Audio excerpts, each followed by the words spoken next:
We might cry today, guys. Hello and welcome back to another classical composer breakdown video. Today we're going to be looking at Billie Eilish's Happier Than Ever. And before we get started, I reluctantly am going to be using the original. I really hope I don't get blocked. Billie, please don't block me. I'm praising your music here, so give us a chance.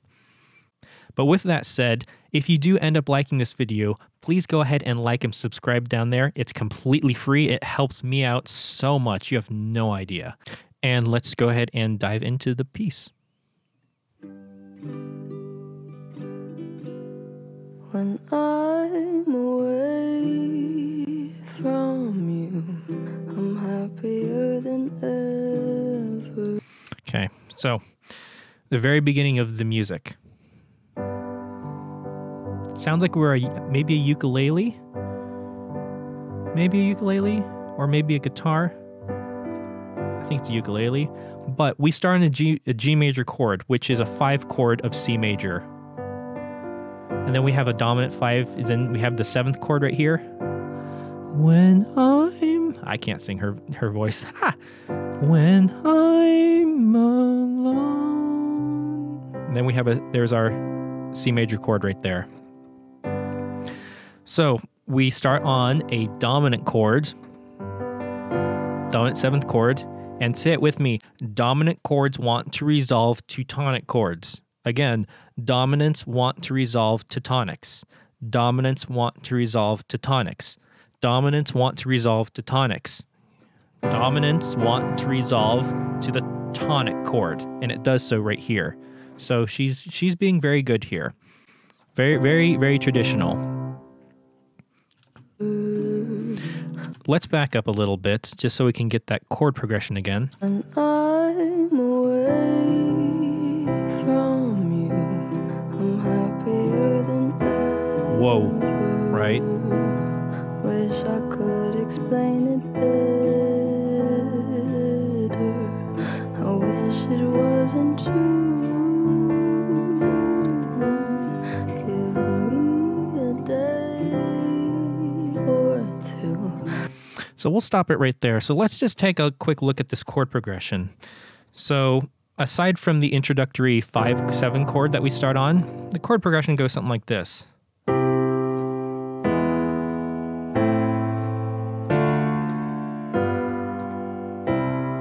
This is a chord progression you'd find in the classics, in Mozart and who not. Like I've mentioned before, it's not the tools that you use to build the house with. It's what you build. It's how you build with those tools. It's the house that you build using the tools, not the tools themselves. Let's talk about Billie singing right here. My first comment is that the nuances of her voice, the quality of her singing is very good. It's very expressive, and I just want to go a little bit of a tangent of this. In operatic music or in traditional art song, you have to sing over an orchestra playing, over 80 people across a concert hall. If Billie was going to sing this song without microphones, just naturally, she would never be heard. I think that with the development of the microphone and amplification, we've gotten this new level, this new layer of vocal expressivity. We're able to not have to belt out these huge tones with these, supporting from down here. We can actually use our normal speaking voice to be much more nuanced and expressive and emphatic. And as a result, the music feels much more personal.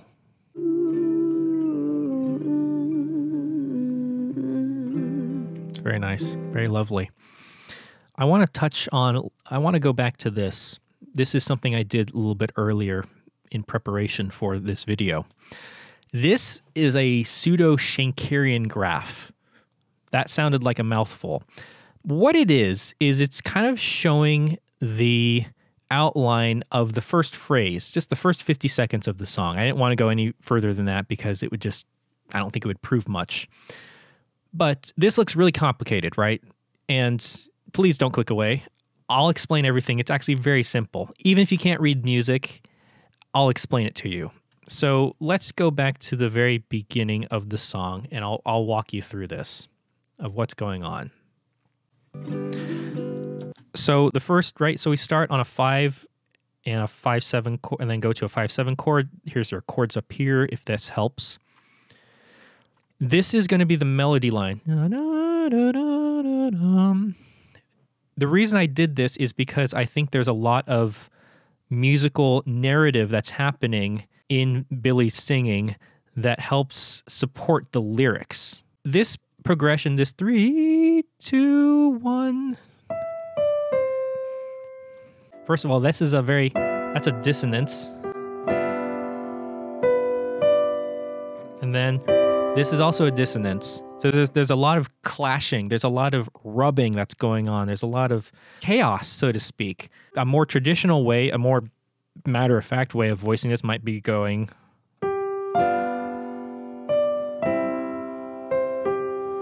But that sounds too crisp, right? That sounds too optimistic. We want a little bit of dissonance here. Do you hear that? This D against the C and the E. You have this. And she doesn't stay on this. With you. She could have done that. She could have gone,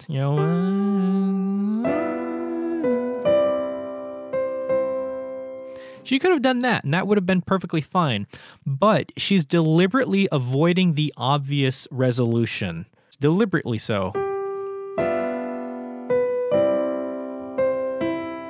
And she's going down to this E, which makes us feel a little uncertain. It's like we don't want to resolve to the top. We want to resolve here. But she quickly escapes from that. She quickly abandons that C. And I think it's for a very good reason why. It's expressing I think it's trying to help express the avoidance of maybe a particular person that you maybe deeply loved, or at least loved at a certain point in your life. You see how I beamed these two notes together? These two notes, right? Like that. Now, what's actually happening, this is part of a little bit of Schenkerian stuff. I don't want to go too into depth here, but basically, this note really, this B wants to lead down to this A. And all of this stuff in the middle is just filler. This to here, that's just filler. We're waiting for this resolution on the A. And she really makes us wait for this A. She really stretches it out. I'm happier than ever. Wish I could explain it better. I wish it wasn't true. Give me a day or two. We are clearly in C. I think I already just talked about that. We're in C. We start on a 5, 5, 7, 1 chord, right? And we go to a 5, 7 of 6. Very lovely chord. And then to a 6 chord. We're not in A minor. I want to make that very clear. We are not in the key of A minor because we have a proper cadence following up a 2, 5, 7, and 1. That is... I think it's very obvious we're in C. Our ears will tell us that. But we have a lot of this A minor, though. So, happier than ever. It's kind of ambiguous. It's like, I don't know, are you happier than ever if you're always going to this A minor chord?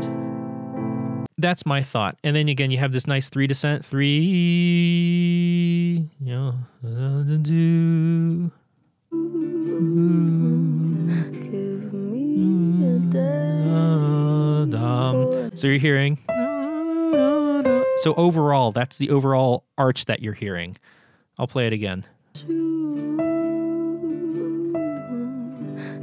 me a day. Sorry. Or two. I should have made that more clear. Think of some Again, that this B really clashing. You hear that? This B clashing against the C. Really super dissonant, but finally resolving down to that A. It's kind of like She doesn't. It sounds like she doesn't want to resolve down to the A. You know, it's like I really don't want to go down to the A, but I have to. I want to be in a happy place, but I have to be in this sad place. Tell me what to do. 3, 2, and then finally she resolves it to a C. That's all I did for this. I hope that kind of made sense at least. But we're going to go ahead and move on.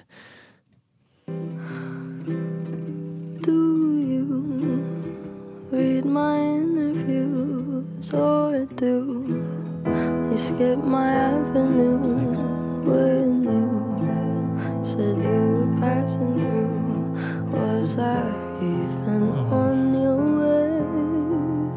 I knew when I asked you to be cool about what I was telling you. Same chord progression. You would do the opposite of what you said you'd do, and I'd end up more afraid. Don't say it isn't fair. You clearly weren't aware that you made me miserable.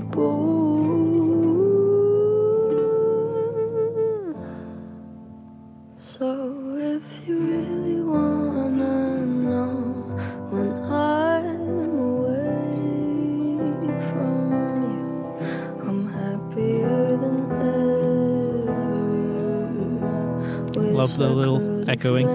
Happy, this little call and response thing, very subtle. I think it's very nice. I just want to mention this just one chord in passing. You heard this chord?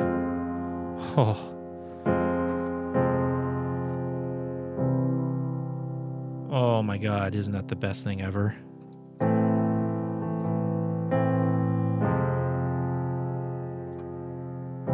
So what is this? This is actually a minor plagal cadence.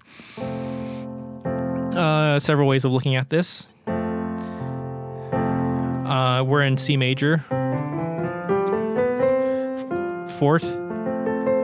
So fourth is a F major chord. So that's a 4 chord. You can make this minor and then resolve it nicely to a C. Normally a plagal cadence is just a 4, right? A 4 going to a 1. And that sounds very settled. We sometimes call this the Amen cadence because that's what they would often sing in church. Amen. But lowering just one note, just that third, down to an A flat makes it so bittersweet. And there's this descending chromatic line, which is really characteristic of this this minor plagal cadence. You'll often hear it accompanied like this, something like this.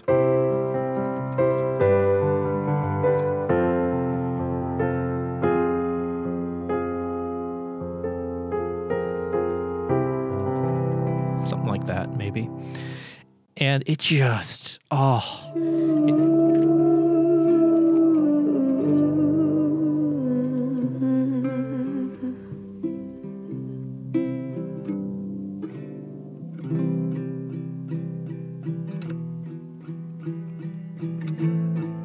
So before the time signature, by the way, I felt like we were in, I could be wrong, I think we're in 12/8.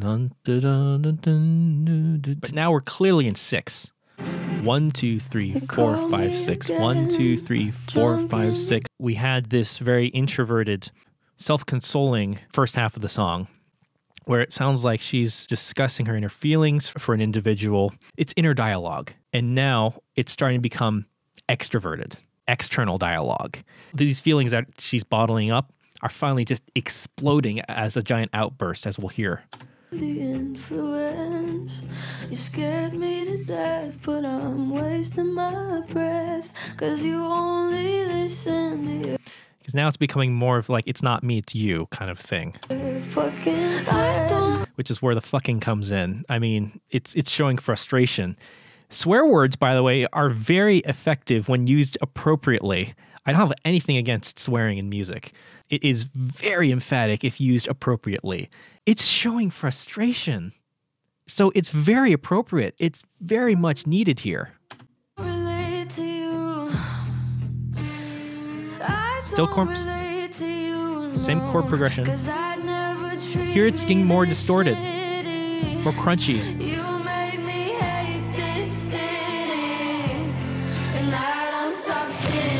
Climax.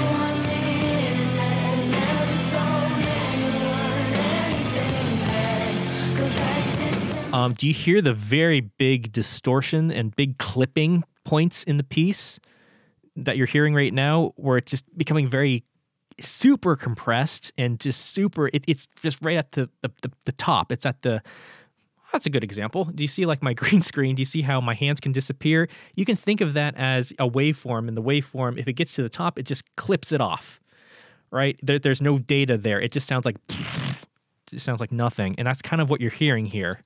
You hear it?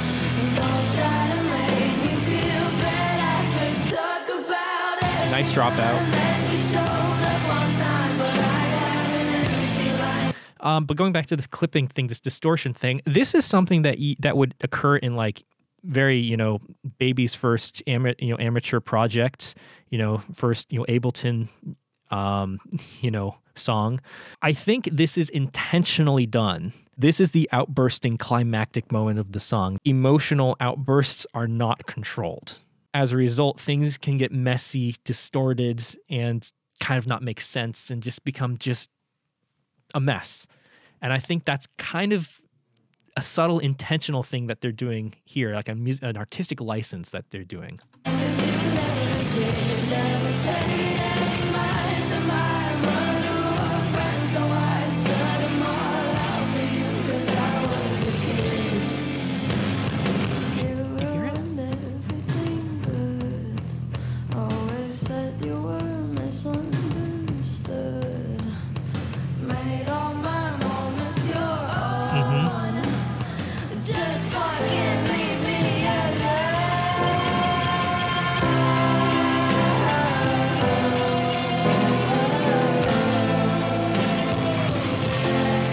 Hear it? Oh, it's very distorted.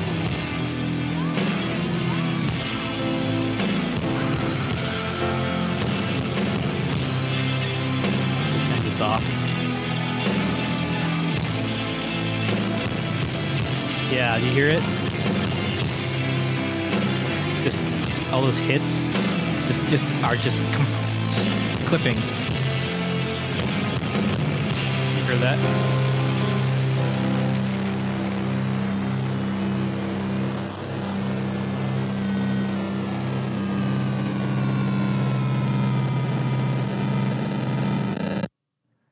Yeah. Oh, that's a nasty ending. Distorted, and I think it is kind of symbolic in terms of how you're feeling as well. Clearly, it's going through a toxic relationship. I think, and trying to just rid this person of her life. I think that was kind of the idea behind the song. Sorry to take away from the emotional aspect of it just a little bit, but I have to show you something that is absolutely remarkable. One ratio that shows up a lot in nature, in the arts, and kind of just everywhere, it seems, is the golden ratio. And that's this number right here, 1.618, et cetera, et cetera. I took the song length, which is 296 seconds, divided it by the golden ratio, and I got this number. I just rounded it up. It's really close to 183. So the 183 second mark. So, and that's going to be, here's some math that I showed you to do. So that's going to be the 303 mark. Let me show you what happens at the 303 mark. So we're at 249, I'll show you.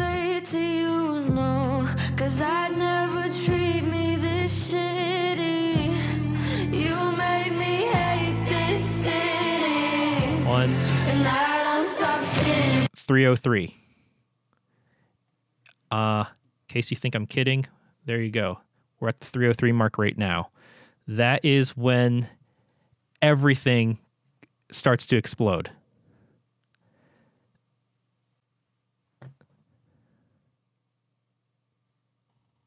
I'm speechless. I didn't think it was going to be that accurate, but it happens right at the golden ratio.